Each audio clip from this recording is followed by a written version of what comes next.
Hey guys, so baby Asher is here. He arrived on Monday, May 18th. I'm still in the hospital, but he's here and he is the most perfect baby boy ever. So, and I'm in complete love with him. He's just amazing. Um, but I wanted to tell you guys about my labor story and how everything went down on the day of. So, Monday, I um, went into labor my water broke at 6 a.m. 6:45, I made it to the hospital, and I was having contractions. So they did admit me because I was at 3 centimeters. So they admitted me to the hospital, and my water had broke. So they were like, "Yeah, you're gonna have this baby." So got to the labor room, um, and I was there from like 7 a.m. till I want to say 11:30, and I still was at 3 centimeters. So they did end up giving me an epidural because I could not handle the pain. Um, if you know me, you know that I have a low tolerance for pain. So they ended up giving me the epidural. And then also they gave me Pitocin or something like that. Basically, it's a medicine that helps to um, bring on contractions because my contractions were so far apart that I wasn't dilating quick enough. So I was on there on the medicine, and then I could feel the contraction, um, and I wasn't supposed to because I had the epidural. So, there's like a little button that you can press to like get some relief, and then the epidural will release some medicine.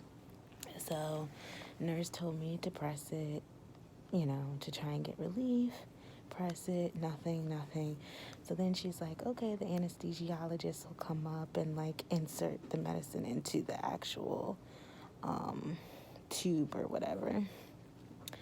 So they do that, and then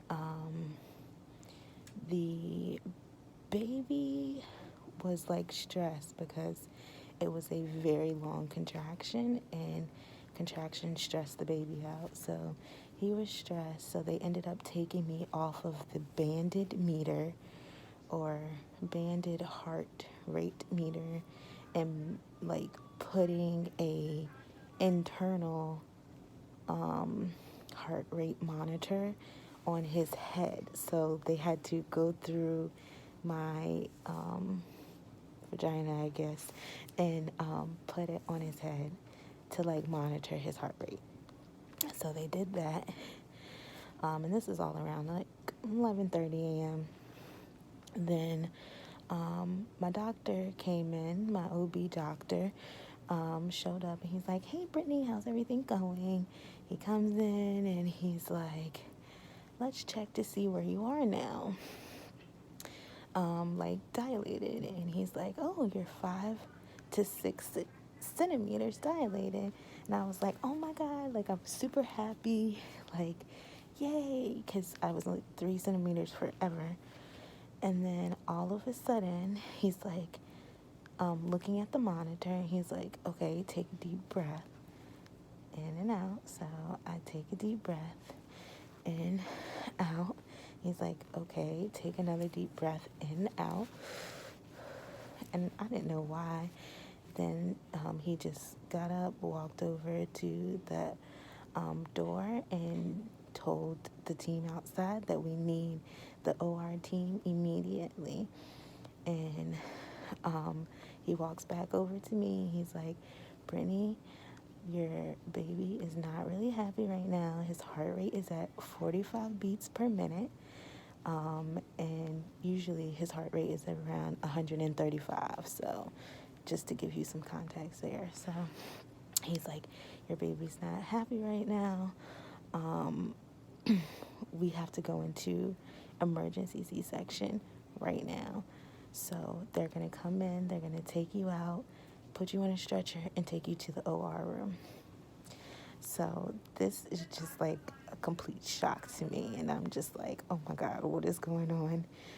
Um, so about 6 different doctors come in, take me from the bed that I'm on, put me onto a stretcher, roll me out.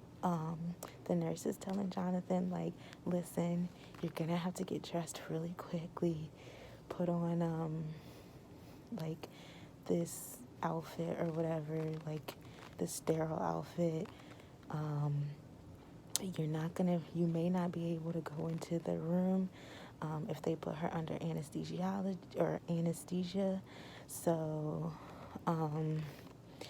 get dressed and we're going to go to the room or whatever. Or we're going to wait outside the room and they'll let you know what's going on. So, meanwhile, I'm in the operating room and I'm just thinking like, oh my God, his heart rate was at a 45 or 49 10 minutes ago, and we don't even know what it is right now. So like I'm freaking out, but I'm still keeping my composure. Like the doctors were all there. They're very nice. They're like, you got this, but they're moving quickly as possible. They cut me open. Like I can feel pressure or whatever.